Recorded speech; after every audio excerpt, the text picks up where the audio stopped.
Bom, bom dia para todos. Hare Krishna. Não sei se vocês repararam, eu não acendi o fogo ainda.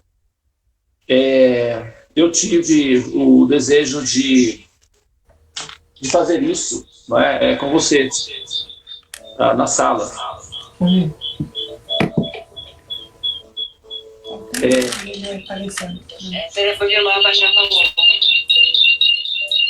É o do Vilmar mesmo? Não, tem um microfone aberto aí, acho que é o da Vânia.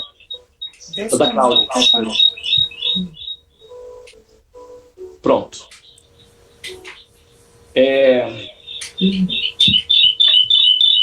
Acho que é o da Vânia. Tenho... Isso. Agora sim, tá vendo? Não tem a microfonia. Bom, vamos então fazer a torre do dia, né, do bom dia, para a gente dar início, porque eu tive, assim, o desejo de acender o fogo junto com vocês, para nós entrarmos, né, assim, definitivamente na sala dos mantras. Então, eu deixei o fogo apagado, tá? E gostaria de fazer isso agora, ok? Por favor, não precisam fazer nada, vocês não precisarão fazer nada. Eu já entoei os mantras prévios, né, os mantras iniciais para acender o fogo. O fogo, ele está relacionado com o Manipura Chakra,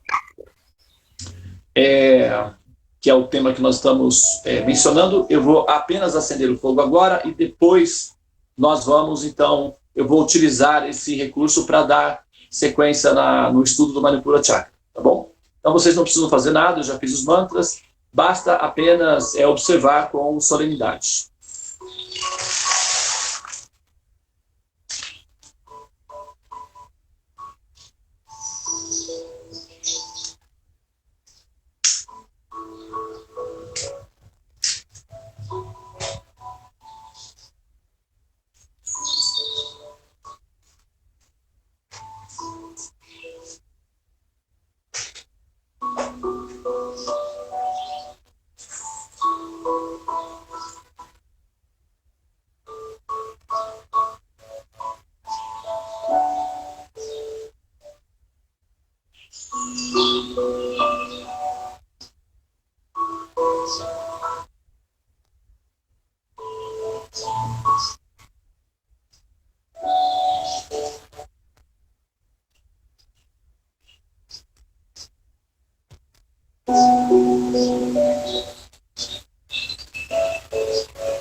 Agora, eu vou fazer um movimento aqui. Vocês podem repetir o mesmo movimento aí, porque como nós estamos ligados, né, nós estamos interligados, então o movimento que eu faço aqui, ele também se reflete sobre vocês. Eu vou pegar o fogo, tá? E vou colocar no meu Ajnana Chakra e depois no meu Anahata Chakra. E finalmente vou colocar sobre o meu Manipura Chakra. Então na testa, no coração e na região do umbigo, tá? Então basta que vocês mentalizem o fogo diante de vocês, recolham como quem pega água assim na mão, né, como na forma de uma cuia, recolha o fogo, coloque sobre a testa, sobre o coração e sobre o umbigo, tá? Esse processo, eu vou explicar depois o significado dele, tá bom? Então, vocês podem me acompanhar rapidinho, e é bem simples.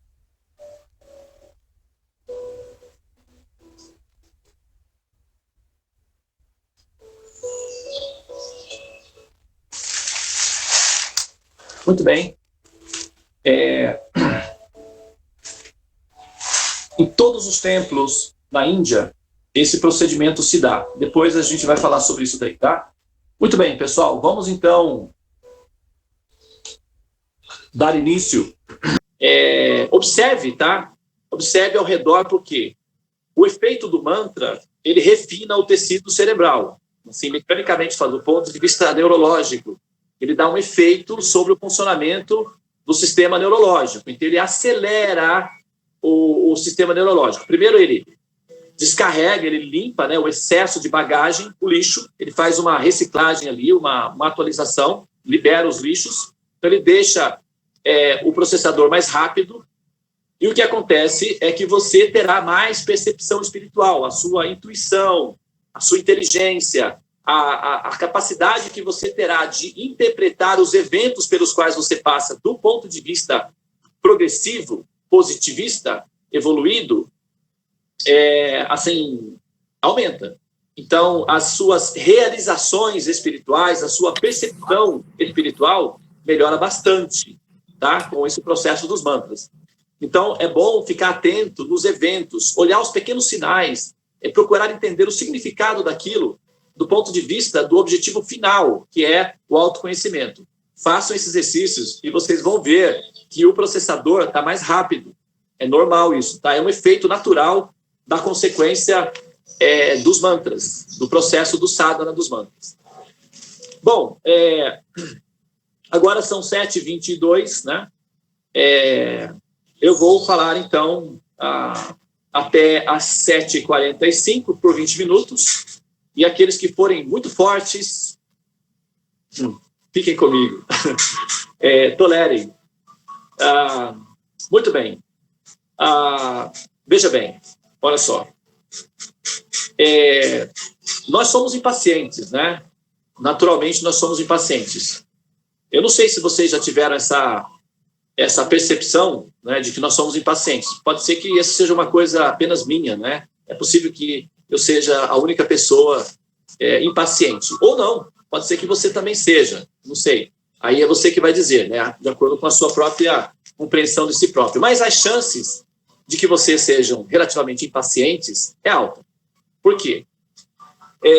Nós vivemos entre seres chamados humanos. A nossa série de terapia, a fase em que nós estamos interagindo com o processo de realidade, é a série humana, é a fase humana.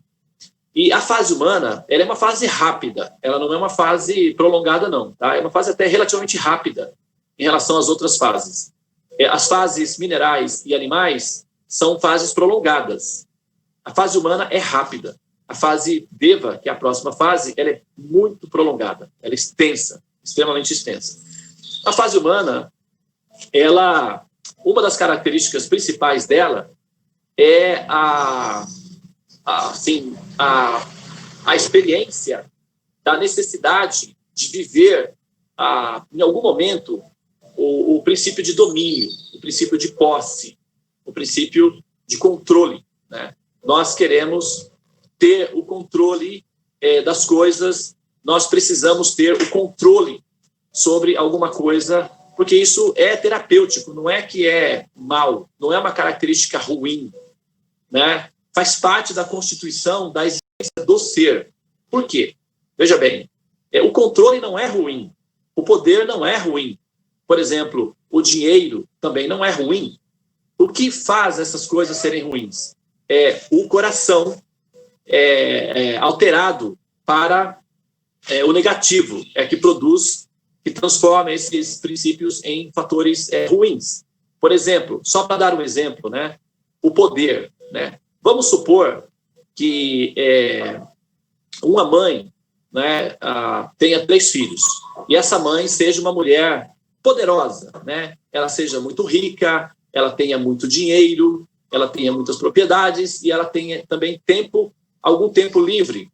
E ela tem 3 filhinhos que a ama e ela também é completamente encantada com os 3 filhinhos dela. Então ela é apaixonada pelos 3 filhotinhos e os filhotinhos são encantados pela mamãe e a mamãe é rica e poderosa. Qual será o resultado consequente disso? As crianças vão ser muito felizes. A mamãe vai levá-los para passear, vai fazer os caprichos, vai assim dar a melhor assistência. então serão crianças muito felizes, com uma mamãe cuidadosa, com recursos e amorosas. Então, e ela é poderosa. Na empresa que é dela, de propriedade dela, ou na empresa que ela é, assim, a gerente ou a diretora, tem 10 mil funcionários. Os 10 mil funcionários a respeitam muito, não é? Inclusive, quando estão diante dela, a tratam com muita reverência, como, por exemplo, senhora fulana, a senhora gostaria, e todo o tratamento para ela é um tratamento reverencial de importância. Ela é uma pessoa, assim, sensata.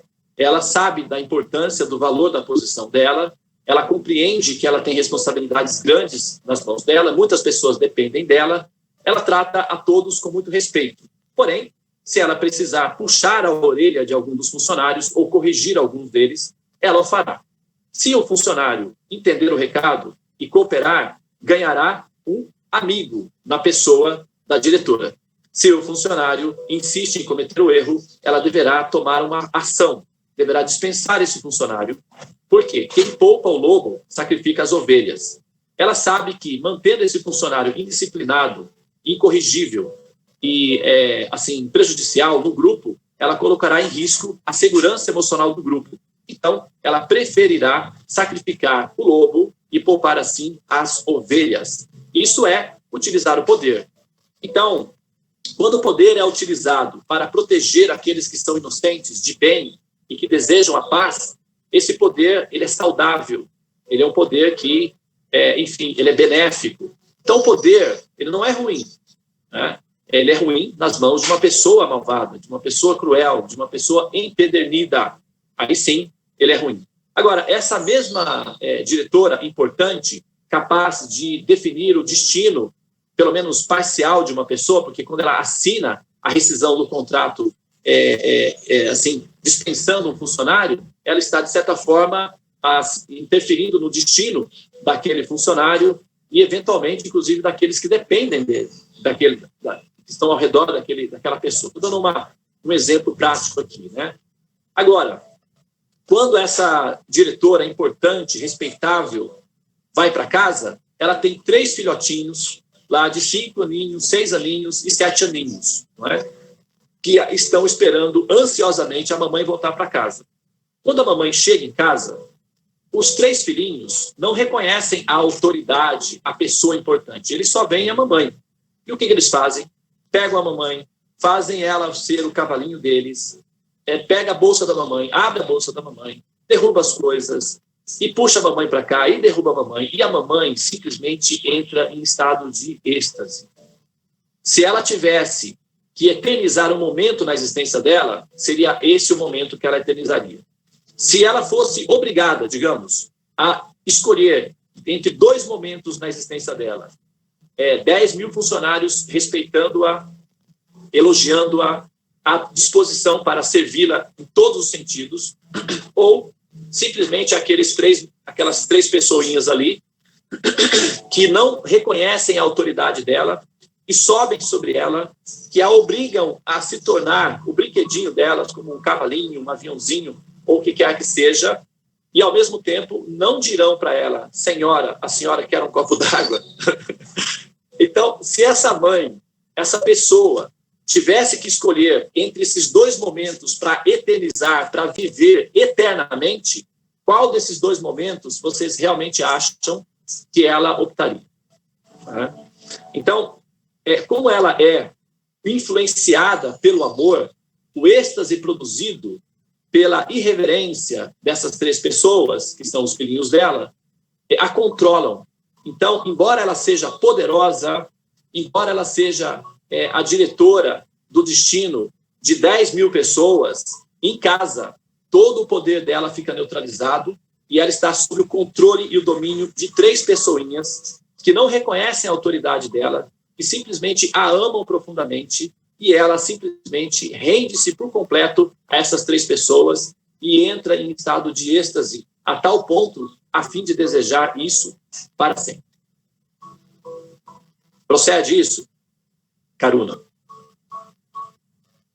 Ok. Então, veja bem.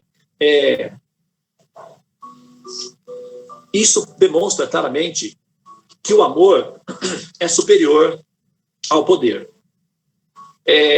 O poder, ele é funcional, ele serve, ele é pragmático para dar sustentabilidade à experiência do amor. Todavia, quando o poder ele se sobressai, ele está à frente do amor, ele se distorce, ele se transforma em um veneno, um tóxico corrosivo. A diferença entre o remédio e o veneno é a dose que se toma, né? Dependendo da quantidade que você usa, ele pode ser veneno, ou ele pode ser remédio. O poder, ele não é um problema, porque ele é parte integrante de Deus. Se ele fosse um problema, seria problema primeiro em Deus. Então, Deus não deveria ser poderoso. Nós não dizemos, os muçulmanos dizem, Alá é grande, ou nós dizemos, Deus é grande, ou Deus é poderoso. Às vezes as pessoas dizem assim, valha-me Deus, como é que é? Sangue de Cristo tem poder, é poderoso, meu Senhor é poderoso. Então, esse princípio de que Deus é poder, deveria, se o poder, de fato, fosse uma coisa ruim, então essa coisa ruim estaria primeiro em Deus, porque ele é poderoso, então ele seria o ruim supremo, digamos assim, né? Então, nós observamos que se há poder em Deus, há poder também na entidade vivente, que é uma parte integrante do Senhor Supremo, portanto, possui as mesmas qualidades que o Absoluto. Sati Ananda, que significa eternidade, conhecimento e bem-aventurança. E no conhecimento é onde nós encontramos o princípio de poder. Na medida em que nós entramos na série humana, o tema da série humana é o poder. Então, o que acontece? Quando é o poder acompanhado de consciência desse poder, né? Então, o jogador, ele, em algum momento, ele vai ter poder nas mãos, muito poder nas mãos. Vai vir o poder para ele. Inevitavelmente, todos os jogadores terão acesso ao poder. Que ele vai precisar de um estágio para entender essa energia, essa potência, e aprender a lidar com essa potência. Eventualmente, os jogadores ficam alterados com a força dessa energia e acabam produzindo sofrimentos aos demais. E nesse processo de produzir sofrimento aos demais, no momento em que ele está aprendendo a lidar com essa potência, então esse jogador gera infrações, falhas, faltas durante o processo. E essas infrações, essas faltas, são registradas sob a forma de karma, é o que nós entendemos como karma. E esse registro fica, então, armazenado. Na medida em que o jogador vai mudando de avatar, ele vai, então, recebendo de volta os pacotes das infrações que foram cometidas durante o processo da utilização prática do poder em si. E é o que nós chamamos de karma. E o karma, ele é um processo gradual de decantação do ser, porque ele vai produzir uma saturação, ele vai acabar produzindo uma frustração, ele vai acabar produzindo uma decepção, e esse processo de saturação, desgaste e decepção levará o ser a entender a impotência que ele tem, e isso vai quebrantar o espírito, fazendo com que o espírito entenda que ele é um ser que não tem potência. Nesse ponto, ele vai começar a entender, num certo sentido, a sua necessidade de lidar com os demais, jogando as regras do jogo da conversação, e é nesse ponto em que entra a empatia, e essa empatia se desenvolve em compaixão. Então, é um processo longo de decantação, mas na primeira fase da experimentação do poder, ocorre essas consequências. Por exemplo, eu vou dar um exemplo. É dito que o sábio não deve falar das suas tragédias, né? Mas ontem aconteceu uma coisa comigo que, inevitavelmente, eu relacionei isso com o Manipura Chakra. Porque ontem eu fui ao dentista, como eu havia informado para vocês, e na cadeira do dentista, que era uma menina, inclusive, bem jovem, eu acho que ela devia ter uns 25 anos no máximo, ela, então, Eu ali paguei um pouquinho dos meus karmas, ali, sentado na cadeira do dentista. Por quê? O que aconteceu?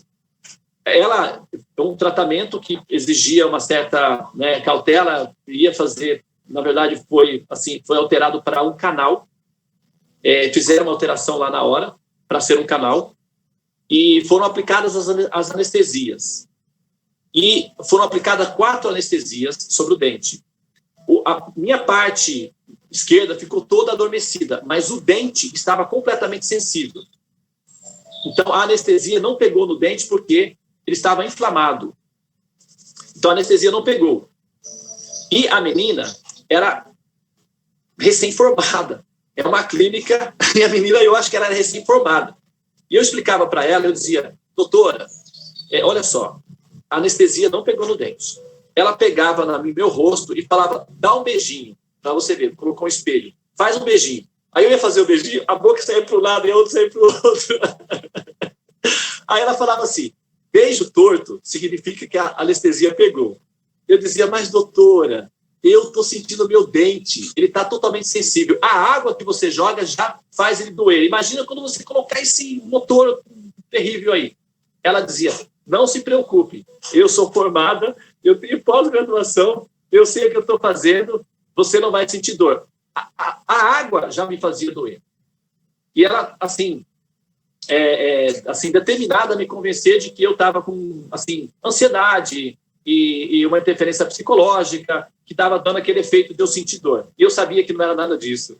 Eu sabia que não tinha pegado realmente a anestesia. Mas ela ficou ansiosa, eu senti que ela ficou muito nervosa e eu não quis causar essa ansiedade nela. Eu falei, não, doutora, calma, eu não estou questionando a sua capacidade, eu respeito os seus conhecimentos, até eu estou aqui à sua disposição, mas é porque eu realmente estou sentindo dor. E eu vou tentar, ao máximo que eu posso, suportar a dor. Mas eu não sei se eu vou aguentar. Ela, então, tá bom, vamos tentar. E quando ela começou a usar o motor, de fato, em algumas partes eu não sentia, mas em algumas partes eu sentia muito profundamente e dava uma dor tão forte que era como se essa dor fosse dentro do meu coração. E eu, então, dava as expressões de dor. E ela dizia, calma, calma, você precisa aguentar. E eu sabia que eu estava pagando karma naquele momento. Eu peguei uma dentista recém-formada que estava tentando ser a minha psicóloga e eu estava sofrendo lá com as dores. E eu me vi numa situação que eu não podia ir embora, porque se eu fosse embora com o dente daquela forma, ia doer mais ainda quando eu estava em casa. Então, eu precisava realmente tolerar. Então, foi um momento em que eu precisei tolerar a dor, né? Até que chegou um momento que, assim, parecia até uma cena de filme, porque se tivesse pessoas do lado de fora do consultório, sabe aqueles filmes antigos, que a pessoa está sentada lá de fora para ir no dentista, e lá dentro tem uma pessoa gritando, ai, Eu falei, se tiver alguém aí do lado de fora, não vai entrar nunca mais aqui. Porque chegou um momento que doía tanto que ela falou assim, eu vou aplicar uma anestesia, a última anestesia, porque tem um limite de anestesia, né? Eu falei, por favor, né? Use o máximo que você puder, porque eu não estou conseguindo aguentar. Chegou um momento que estava doendo tanto que eu, assim, eu comecei... Sabe quando você vai fazer aquela expressão de segurar uma dor e você faz assim, e aí você começa a rir? Então, eu comecei a rir, porque a dor era tão intensa que deu um efeito e eu comecei a rir. E ela falava assim, ela tocava na minha cabeça e dizia assim, chora, menino, chora, menino. Eu fiquei pensando, isso realmente é um karma. Eu estou pagando aqui um karma, com certeza, né? É uma situação inevitável. Eu estou nas mãos de uma menina jovem que, assim, ela deve ter alguma experiência, claro, né? Mas a anestesia não pegou, eu estou sentindo dores e eu não posso sair da cadeira dela. Então, eu estou nas mãos do destino e do karma. Eu agarrei a minha bolsa, pensei em Krishna e, assim, segurei firme, né? Como aqueles jogadores de futebol, quando vão fazer alguma interferência ali na emergência, sente dor. E ela, então, pegou uma agulha e introduziu dentro do meu dente para dar uma anestesia. Aquilo praticamente quase que eu desmaiei. Eu olhei para ela assim, não consegui nem falar, eu fiquei só mole. e a anestesia que ela aplicou dentro do dente, aí então conseguiu paralisar a dor. Depois ela olhou para mim e disse, pode continuar? Eu falei, não, doutora, não, por favor, me libere hoje. Ela então fechou o curativo e eu vim para casa. E a dor passou, né? Graças a Deus, eu estou tomando remédios. Só que ela disse o seguinte, eu fui no farmacêutico e ele falou, você tomou antibiótico antes de ir ao dentista? Porque quando o dente está inflamado, a ingestão da anestesia não pega, porque o sal e tal, explicou lá. O antibiótico não pega. Então, você tomou antibiótico? Eu me lembrei que na primeira vez, o que aconteceu? O dentista passou realmente uma prescrição para mim com antibiótico. Até a Caruna estava aqui da primeira vez, né, Caruna? Você viu que eu cheguei com a caixa de antibióticos e tal, feliz da vida. Nossa, agora vai, o tratamento vai dar certo. Só que eu, pessoalmente, fui indisciplinado em relação à utilização do antibiótico. Nos horários, tomei horários totalmente alucinados. E o resultado foi que o antibiótico não fez efeito nenhum e o dente continuou inflamado. E quando eu cheguei na dentista, ela perguntou, você tomou os antibióticos? Eu falei, tomei. Só não falei para ela que eu tinha tomado amengado de qualquer amigué. Eu falei, eu não falei isso para ela, porque eu fiquei assim, não, tomei, né? Fui, ok. Só que eu tinha tomado daquele jeito, né, e tal. E não funcionou, porque antibiótico você tem que, né, é igual o Mahamantra, você tem que tomar direitinho para ele funcionar, senão ele não funciona direito, ele fica assim, tipo, né, mais ou menos. E eu, então, paguei esse karminha lá por ter sido irresponsável com, assim, o método que deveria ser feito. Eu passar por essa situação nesse momento, porque foi uma situação que eu não tinha como evitar, eu realmente tinha que vivenciar aquele momento ali. E fui fazer a minha revisão kármica, né, minha revisão pessoal, e claro que quando nós estamos, assim, relacionados, de alguma forma, com a busca, né, é como se nós estivéssemos agindo por bom comportamento, então as penas são reduzidas. E eu entendi, né, que havia, assim, uma redução dos meus karmas ali, né? Mas era uma dívida que eu tinha que pagar e eu acho que dessa vez essa dívida foi, eu espero, né? Que não tenha ficado nenhum resíduo, porque eu tenho que voltar lá na quinta-feira. Então, eu espero que a dívida já tenha sido completada. Mas, eu estou mencionando isso para vocês porque, veja bem, quando nós estamos diante... Só um minutinho, por favor. Deixa eu só...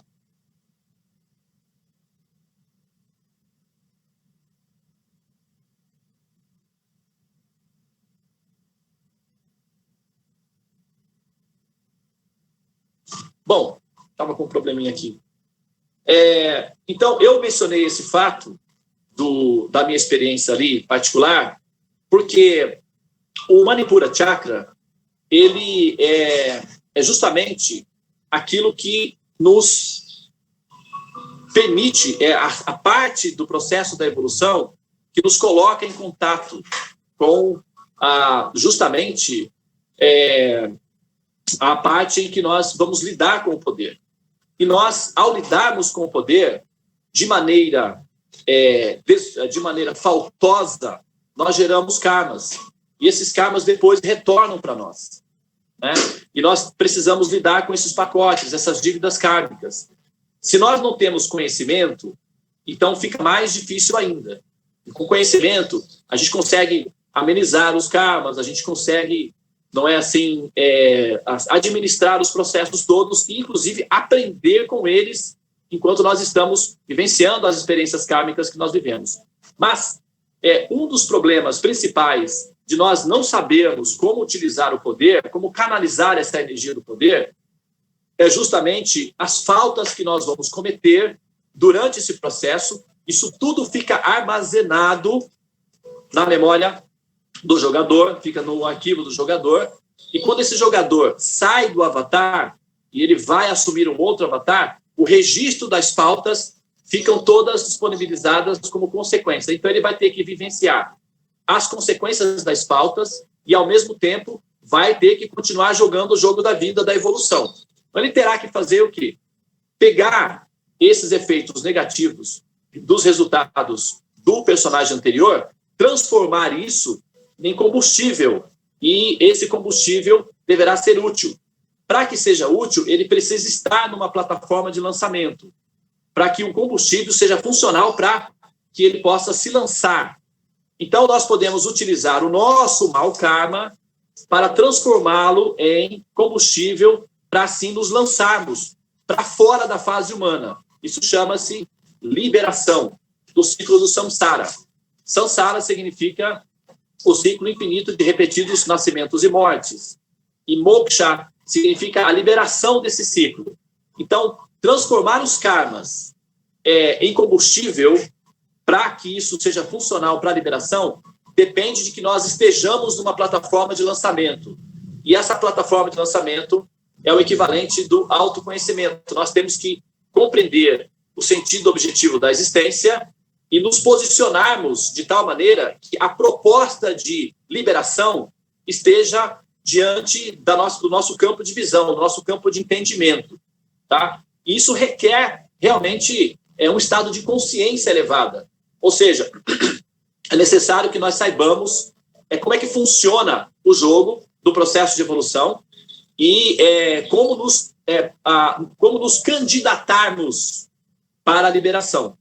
Porque o resultado de não jogar bem o jogo é retornar na forma de carbono, e as consequências são essas que nós estamos vivendo aí. Como, por exemplo, eu não joguei bem o jogo do tratamento dentário. Eu deveria ter tomado as prescrições nas formas... Agora eu estou fazendo, né? Tudo direitinho. Hoje, por exemplo, eu acordei às 3 da manhã para tomar um antibiótico. Já tomei. Agora, ao meio-dia, vou ter que tomar novamente, durante 7 dias direitinho, para desinflamar o dente. Mas, da vez anterior, como eu joguei errado, joguei de qualquer maneira, o resultado é que eu vou ter que voltar no dentista e sentar novamente naquela cadeira. Então, eu vou ter que fazer isso daí. Se eu tivesse já feito o processo como ele deveria ter sido feito da primeira vez, eu não teria que novamente retornar ao dentista, já teria sido resolvido. Só que como eu negligenciei, agora, olha lá, vou ter que voltar novamente. Isso se dá também com a forma que nós assimilamos. Nós temos essa forma humana. Você pode observar como ela funciona.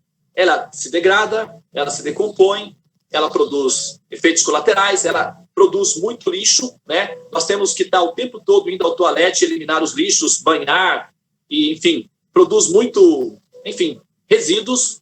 É uma forma rudimentar. E se nós quisermos ter uma forma superior, tudo bem, é rudimentar, mas, assim, é o que nós temos. Então, nós temos que cuidar com carinho, né, com atenção e fazer o melhor que nós podemos com essa forma. Mas ela é rudimentar e ela relativamente se decompõe muito fácil. Então, ela produz muitas instabilidades. E a consequência disso é ansiedade. Então, se nós não tomarmos a prescrição correta agora, a consequência vai ser que nós vamos retornar à forma humana. Isso não é vantajoso. Porque sempre que nós retornamos à forma humana, as consequências são sempre as mesmas.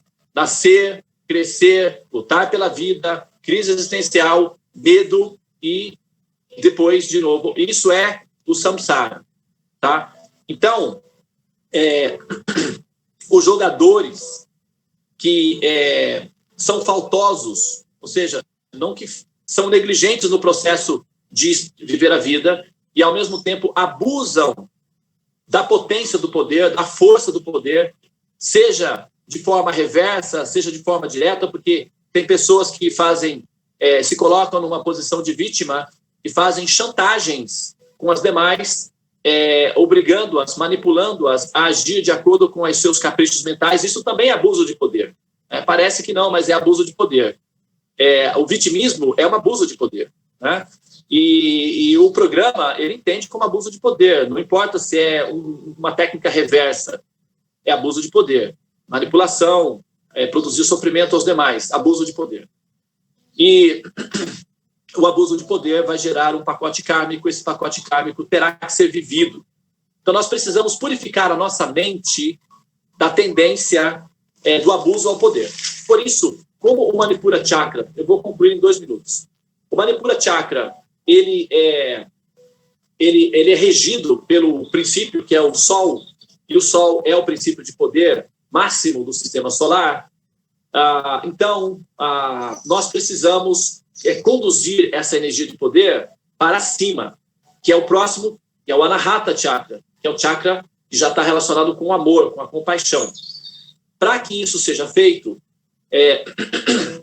algumas atitudes simples ajudam como pecinhas, mensagens subliminares que vão condicionar a nossa inteligência a utilizar o poder de uma maneira produtiva para o bem-estar pessoal e dos demais ao nosso redor. Então, aqui nós temos o fogo, né? O fogo é uma expansão do Sol. O fogo em si, na verdade, ele é o elemento, o Sol é o elemento fogo em si, né? E a chama é uma expressão do elemento fogo. Então, quando o fogo ele se torna sagrado, divino, através da consciência, porque a consciência polariza o elemento fogo, e por isso nós temos o conceito de ígneo ou cognoscível de conhecimento, que significa luz, né? Que permite ver as coisas. Então, nós, quando acendemos o fogo para o princípio da purificação da consciência, esse fogo ele se torna um catalisador divino, sagrado. Isso purifica a nossa mente, purifica a nossa mentalidade, purifica a nossa consciência. Então, quando nós acendemos o fogo diante da divindade, ou com um processo divino, ele se torna polarizado. Na sequência, nós podemos, então, nos banhar com esse fogo. Por isso, o processo de pegar o fogo e passar na testa, no peito, e depois, finalmente, colocar ali de volta na origem, que é o plexo solar, onde está o Sol. Então, esse processo de colocar o fogo nessa parte, purificando a consciência, depois potencializando o coração e devolvendo o poder à fonte do poder. Então, nós temos que devolver o poder à fonte do poder, que é o Senhor Supremo. Então, o poder ele deve ser utilizado para se harmonizar com o Supremo. E, dependendo da maneira como nós entendemos esse Ser Supremo, o poder será utilizado de uma maneira ou de outra. Tá? E daí que as religiões utilizam assim, o conceito de poder para Deus de uma maneira violenta, porque eles têm uma ideia de que Deus é um princípio violento, agressivo. Então, eles repetem no comportamento deles o conceito que eles têm de Deus, né? O Senhor dos Exércitos, o Alá, aquele que é o destruidor dos exércitos e tal. Então, como as pessoas, o Jeová, né, o Senhor dos Exércitos, como as pessoas têm a ideia de Deus como um chefe militar guerreiro, eles repetem o padrão, né? Como um filho, né? Você vai repetir aquilo que você vê no pai. Então, como o que eles conseguem ver de Deus é o princípio de poder no sentido de destruição, eles acabam repetindo o padrão, né? Então, a forma como nós compreendemos o Supremo tem um efeito fundamental sobre a maneira como nós vamos utilizar o princípio de poder. E os conhecimentos védicos, eles são maternais. E a percepção de Deus a partir dos conhecimentos védicos é um princípio maternal. Portanto, os sábios védicos se tornam maternais, né? Normalmente, aqueles que evoluem e se harmonizam profundamente com o Supremo se tornam maternais. Por isso que Jesus Cristo é praticamente um alienígena entre os judeus, né? As coisas que Jesus Cristo ensinou não tinham uma relação direta com aquilo que o povo, né, da onde ele apareceu, entendia sobre Deus. Por isso que ele não foi, né, evidentemente compreendido, porque os ensinamentos de Jesus transcendem os ensinamentos dos antigos. Até ele mesmo disse, né, quando perguntaram para ele uma vez, ele perguntou, né, para os apóstolos, os discípulos dele, né, os amigos dele, ele perguntou: o que as pessoas falam de mim? O que eles dizem de mim? E as pessoas disseram assim: eles dizem que você é um profeta, um Elias, você é o filho de Davi. Aí ele disse assim: e vocês? O que vocês acham de mim? E eles disseram, né, nós achamos que você é o profeta, o filho de Davi, Messias, né, e tal. Ele disse, então, da seguinte maneira: olha, todos os que vieram antes de mim devem ser superados. A partir de agora, vocês devem entender os conhecimentos que eu estou transmitindo. Os que vieram antes de mim, na verdade, a tradução que está na Bíblia é uma tradução um pouco, né, assim, um pouco chocante. Ele diz o seguinte: os que vieram antes de mim eram apenas ladrões. Daqui para frente, os conhecimentos devem ser assimilados da maneira como eu estou ensinando. E quem tem ouvidos, ouça. Quem tem os olhos, veja. Teve um evento em que Jesus saiu para fazer orações e ele chamou 2 dos amigos dele, pessoais, né, que eu acho que era o Pedro e tinha uma outra pessoa lá, e pediu que eles ficassem num certo local de vigia, né, para, de repente, algum cão, lobo, alguma coisa pudesse atrapalhar a meditação dele, e ele, então, queria estar a sós para fazer a conexão. E, em determinado momento, o Pedro foi acordado, né, por uma imagem, e ali na imagem eram 3 pessoas, né?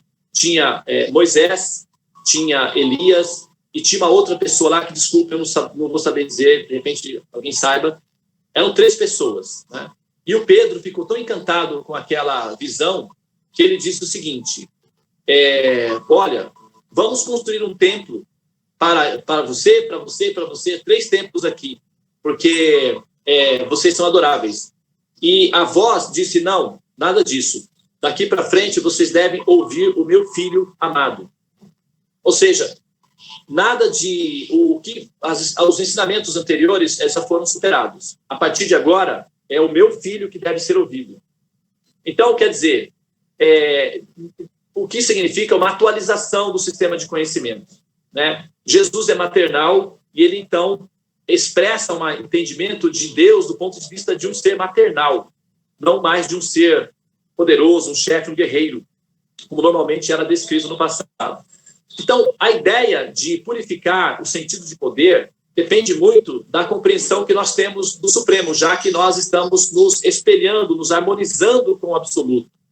E como nós queremos nos harmonizar com o absoluto, é muito importante compreender a qualidade fundamental do absoluto para que isso se reflita em nós, né? E, bom, então, é mais ou menos isso que eu gostaria de ter falado hoje. Nós vamos ainda falar sobre isso no decorrer aí dos próximos dias, mas agora eu vou, então, fechar aqui, né? E se alguém quiser fazer algum comentário, fazer alguma pergunta, eu estarei à disposição por mais 10 minutos.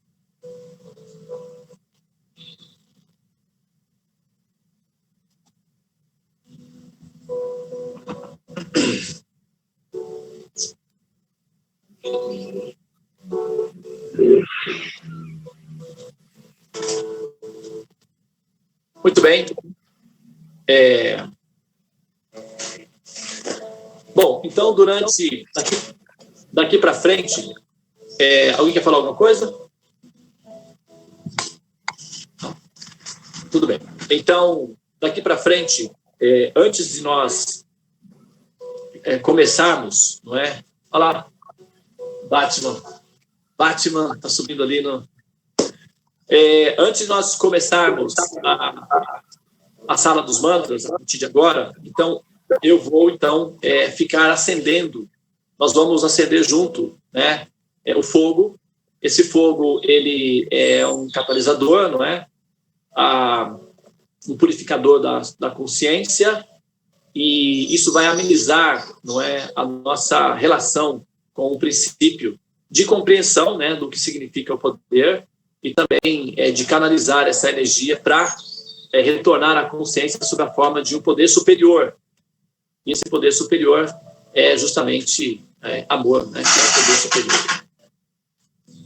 Muito bem, então, eu acho que por hoje está bom, né? Nós vamos ficar por aqui e vamos entrar no trabalho de parto, então?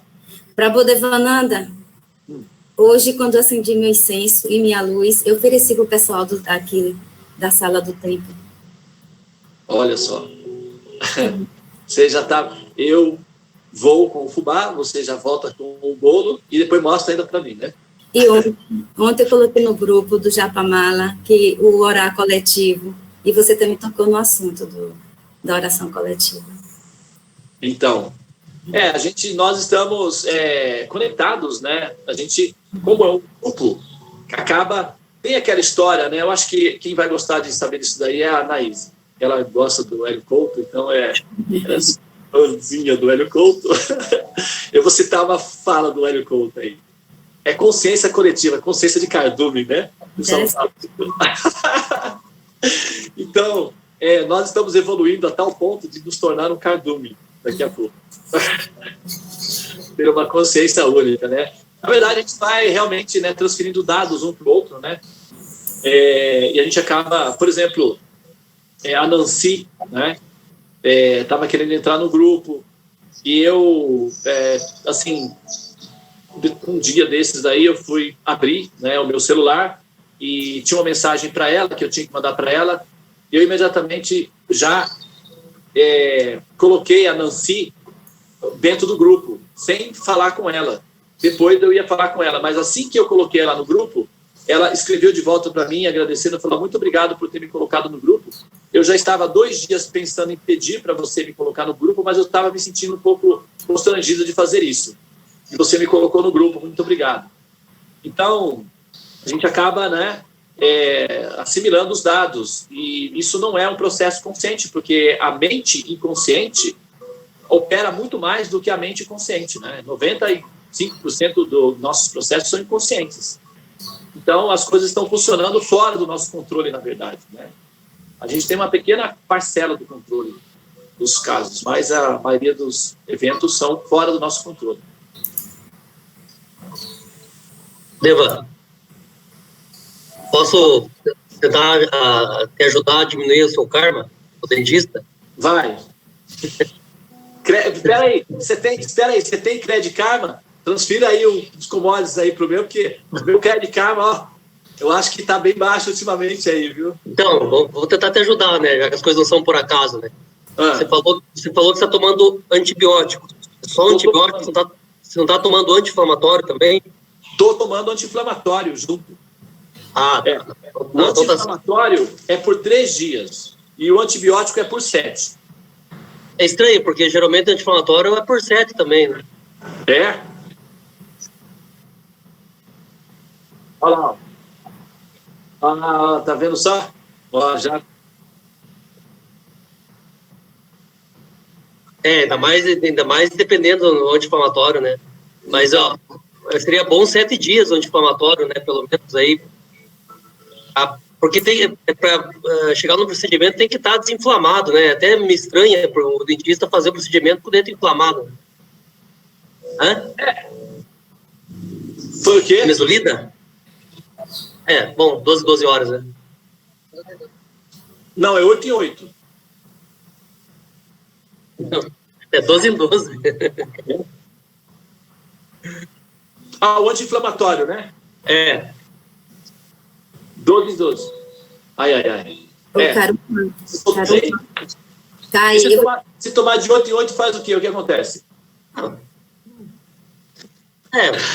Farmacêutico vai falar agora, Deva. Opa! Ei, olha aí, ó. Apareceu aí, tá vendo? Vai. Essa é a lenha. Já levei umas pauladas, já levei umas chicotadas ontem. Pode descer agora que o coração tá calejado. Não, o nimesulida, o correto é de 12 em 12. De 8 em 8 não vai te matar, mas é uma dose muito alta. Tá bom. Então, e 5 dias é o tempo ideal.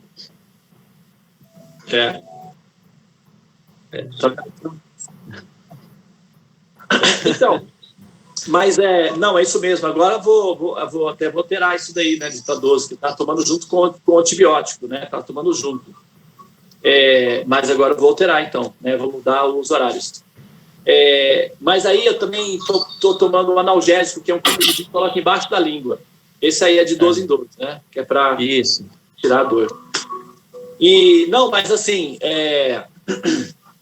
eu aprendi muito. Eu acho que eu fiz uma revisão do processo existencial total ali. Porque eu fiquei pensando realmente, tentando entender aonde que eu tinha errado para chegar naquela situação. Eu tive que tolerar. Então, agora realmente é tolerar. Né? Chega um momento que você não tem que conjecturar mais, não tem... Tudo que tinha que ser pensado foi antes. Agora é tolerar. Então, eu tolerei ao máximo. Mas eu achei muito hilário, porque a dentista, ela, assim, passava no meu cabelo e falava, Chora, menino, chora. Quando ela falou isso daí, eu comecei a rir realmente, porque eu vi que eu estava sendo, de certa forma, cuidado também, né? O meu karma estava sendo trabalhado ali e eu não estava sozinho, então foi muito bom nesse sentido. E eu entendi que realmente eu não posso, eu tenho que tomar o remédio apropriadamente. E esse remédio apropriado, que é o autoconhecimento, né, a autorrealização, os cuidados necessários que eu tenho que ter, porque eu estou sob trabalho de cura, eu sou um paciente, né? Nós somos pacientes. O fato de nós sermos jogadores na fase humana indica que nós somos pacientes. E o corpo humano é a nossa, pode-se dizer, numa certa metáfora, é a prova da nossa doença, digamos assim, existencial. Porque o corpo humano, ele produz, ele é uma fonte de sofrimentos, não é? E viver sob essas condições significa que nós estamos fazendo alguma coisa errada, né? E estamos cometendo algumas faltas. Então, essa introspecção, essa autoanálise, ela tem que ser feita. E ela tem que ser feita continuamente, porque se nós não fazemos essa introspecção continuamente, é como tomar o remédio de forma errada. Vai dar um efeito colateral. E o efeito colateral, aí tá. Agora sim. Agora sou eu que sou o farmacêutico. Estou orientando como que toma o remédio. Puxaram meu tapete, não foi? Olha o tamanho da minha orelha lá. Já tá, ó, muito antes. Aqui é assim, ó. É tomar lá da cá. Gente, vamos rir para não chorar, né? Porque a situação é... Foi o que eu fiz na cadeira dele. Eu ri para não chorar, porque a vontade era chorar, mas eu não consegui só rir. Então, vamos rir para não chorar. Mas a realidade é essa, gente. É sério. Vamos tomar esse remédio direitinho aí. Acordar pela manhã. É o antidepressivo mesmo. É porradão. É quimioterapia mesmo. Respirar. Tomar o Mahamantra.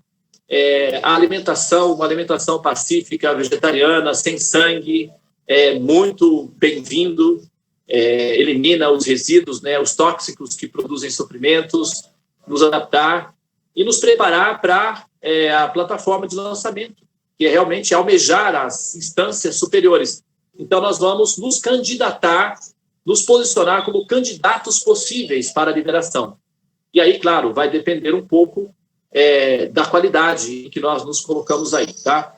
Mas a minha responsabilidade é qualificar aqueles que se acercam de mim e que desejam aprender comigo. Os meus conhecimentos não são frutos do meu exercício intelectual individual.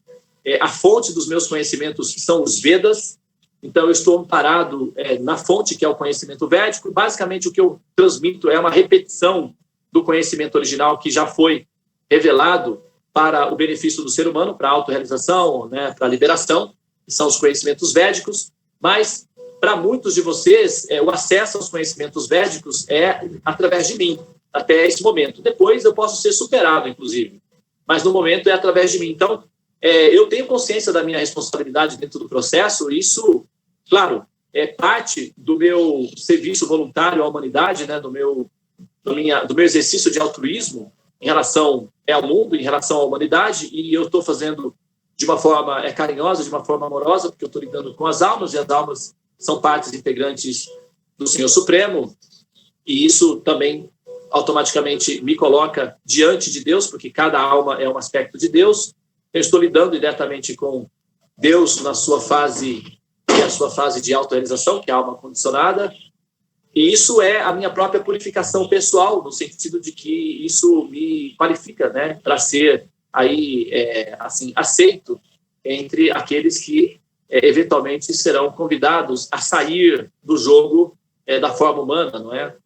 Finalizando assim a fase. A técnica básica do conhecimento de como fechar a equação já está à disposição, né? Então, o conhecimento que nos permite atuar de uma maneira inteligente e rápida para fechar a equação do ponto de vista filosófico está disponível no Teorema dos Sonhos, e eu estou com esse objetivo de compartilhar o conhecimento que permite, né, a consciência ter uma noção clara do que está acontecendo. Agora, a aplicabilidade pragmática do conhecimento, daí já depende de cada jogador, foge do meu escopo, e é onde que eu já vejo o meu limite existencial, né, como levar um elefante até a beira da água. uma criança de 10 anos pode fazê-lo. Mas se o elefante não quiser tomar água, 100 homens juntos não fará. Então, eu desejo muito, né, que todos que se aproximam de mim obtenham, né, esse conhecimento. Mas é aquilo, né? A gente tem que ter paciência, porque realmente é um conhecimento bem sofisticado e as pessoas, elas precisam de tempo para se descondicionarem, né? São vidas e vidas em estado de condicionamento e esses condicionamentos demoram para serem superados. Então, e o sono, acreditem, o sono em excesso é uma dose, né, é uma overdose, é tipo tomar, né, o anti-inflamatório de 6 em 6 horas. Ele dá uma super taxa, isso vai dar um efeito colateral. Então, o sono deve ser tomado de forma apropriada. 6 a 7 horas no máximo por dia é o suficiente. Mais do que isso é overdose. Ele sobrecarrega o sistema, deixa a pessoa lenta e produz, no final, depressão. Se a pessoa já tem uma tendência à depressão, o excesso de sono incrementa, cria fungos, né? É um ambiente propício para fomentação de fungos e bactérias que produzem depressão. Então, controlar o sono, a taxa de dose do sono, regulamentar o tipo de alimentação sem violência, e, assim, banhar-se diariamente com prana, que é a energia do sol, que é entusiasmo, vida, vitalidade, saúde mental, são as receitas que nós estamos aplicando e que funciona. Muitos, antes de nós, já tomaram essa receita e se liberaram, se curaram, digamos assim, né? E, então, eu acho que esse é o nosso momento, é a nossa cura. Nós estamos buscando a cura, e a cura não é um exercício intelectual de palestras, né? Assim, não é assim, simplesmente ouvir e curtir intelectualmente, não. Precisamos superar essa fase da superficialidade intelectual e temos que aplicar na prática aquilo que nós sabemos, para que aquilo que nós sabemos produza frutos, e esses frutos sejam, então, experimentados no devido curso do tempo. Ok? Muito bem, queridos. Vamos, então, agora entrar em trabalho de parto? Vamos lá, então, pessoal. Tchau, Hare Krishna. Hare, tchau, tchau. Tchau, tchau para todos. Tenham um bom dia. Tchau, tchau, Hare Krishna. Tchau, querida Naíse. Tchau, tchau.